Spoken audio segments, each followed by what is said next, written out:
Hello everyone, welcome to Attorney Digital Education. आज हम लेकर आए हैं जनरल अवेयरनेस से एनटीपीसी के लिए कुछ सिलेक्टेड इम्पोर्टेंट क्वेश्चन। तो चलिए देरी न करते हुए फटाफट शुरू करते हैं इन क्वेश्चंस को। तो पहला क्वेश्चन है, निम्नलिखित में से किस प्रकार की मिट्टी के लिए न्यूनतम उर्वरक की आवश्यकता होती है? तो वो जलोढ़ मिट्टी के लिए, जलोढ़ मिट्टी है उसके लिए उर्वरता शक्ति कम भी होगी तो सही है। तो जो आपका आंसर है वो है जलोढ़ मिट्टी के लिए उर्वरा शक्ति न्यूनतम चाहिए। चलिए चलते हैं अगले क्वेश्चन की ओर। अगला क्वेश्चन जो है दूसरा, भारत के समस्त स्थल भाग का कितना प्रतिशत जलोढ़ मिट्टी से आच्छादित है? 24%। 24% हिस्सा जलोढ़ मिट्टी का है, जलोढ़ मिट्टी का है। ठीक है गाइस, ध्यान रखिएगा इस बात को। चलिए चलते हैं अगले क्वेश्चन की ओर। जलोढ़ मिट्टी में जब बालू के कणों और चीका की मात्रा लगभग बराबर होती है तो उसे क्या नाम दिया जाता है? तब उसे दोमट मिट्टी कहा जाता है। उसे दोमट नाम दिया जाता है। ये भी मिट्टी है, दोमट मिट्टी नाम दिया जाता है। चलिए चलते अगले क्वेश्चन की ओर। निम्न में से कौन सी मिट्टी प्रायद्वीपीय भारत में अधिकतर क्षेत्र पर विस्तृत है? तो काली मिट्टी। काली मिट्टी इसका सही आंसर है। काली मिट्टी याद रखिएगा।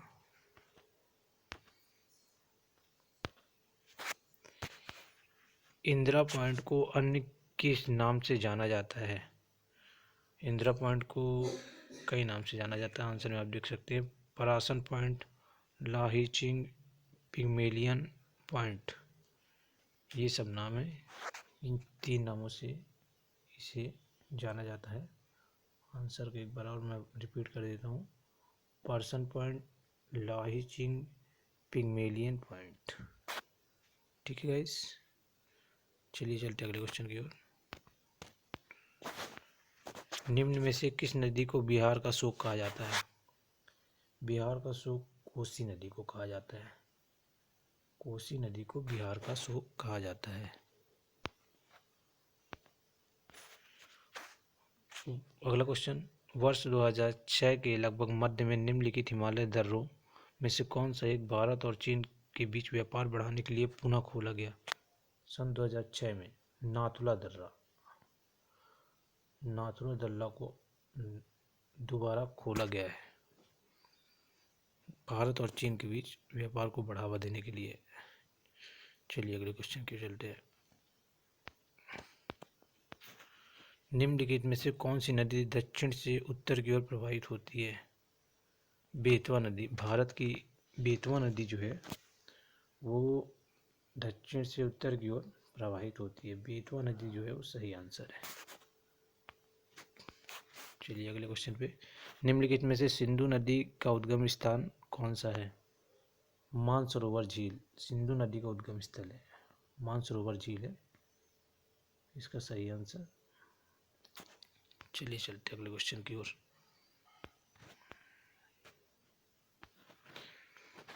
देश के सर्वाधिक क्षेत्रफल पर किस प्रकार के वन पाए जाते हैं?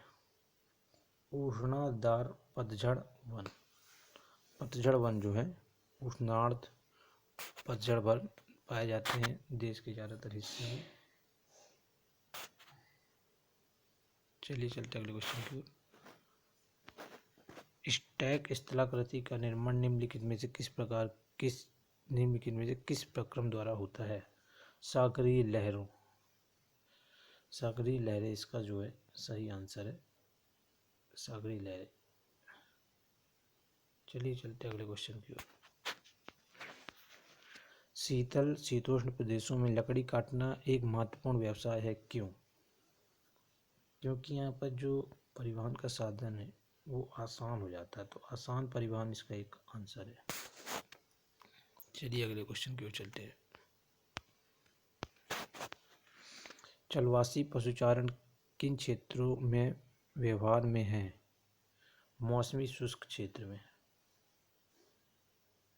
इसका सही आंसर जो है मौसमी शुष्क क्षेत्र में। अरे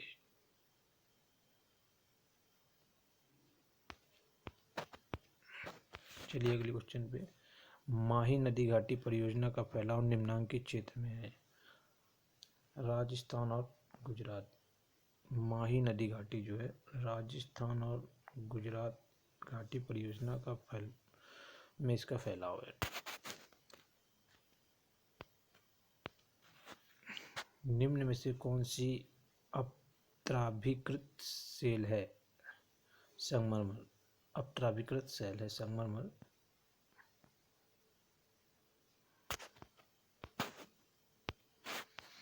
जापान को पहले किस नाम से जाना जाता था? निप्पन के नाम से पहले जापान को जाना जाता था। निप्पन सही आंसर इसका। भारत में सबसे बड़ा पृष्ठभूमि पतन कहाँ पर है? मुंबई में।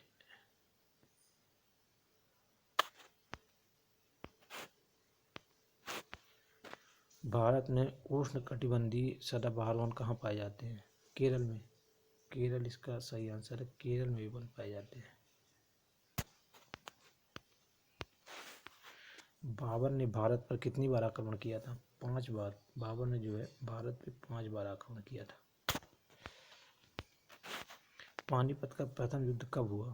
पानीपत का प्रथम युद्ध जो है 1526 ईस्वी में हुआ था। कब हुआ था? 1526 ईस्वी में। गोवा की राजधानी पणजी निम्नलिखित में से किस नदी के किनारे स्थित है? मांडवी नदी के किनारे स्थित है।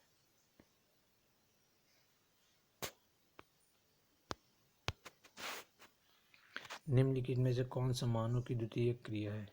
उद्योग धंधे। मानव की द्वितीय क्रिया जो है उद्योग धंधे को कहा जाता है। रिफ्ट घाटी झीलों का निर्माण किस प्रक्रम द्वारा होता है? पटल विरूपण। पटल विरूपण के कारण रिफ्ट घाटी झीलों का निर्माण होता है। निम्नलिखित में से कौन द्वितीयक प्रदूषक है? ओजोन द्वितीयक प्रदूषक के रूप में जाना जाता है। बीकानेर नहर किस नदी से निकाली गई है? सतलुज। बीकानेर नहर जो है सतलुज नदी से निकाली गई है।